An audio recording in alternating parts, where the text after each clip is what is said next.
يا أيها الذين آمنوا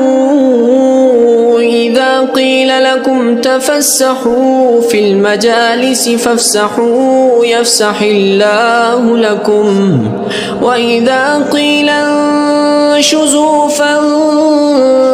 فانشزوا يرفع الله الذين آمنوا منكم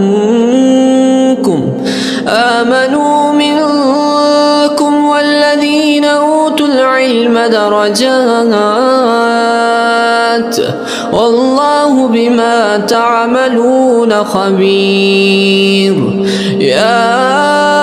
أيها الذين آمنوا إذا ناجيتم الرسول فقدموا بين يدي نجواكم صدقة ذلك خير لكم وأطهر فإن لم تجدوا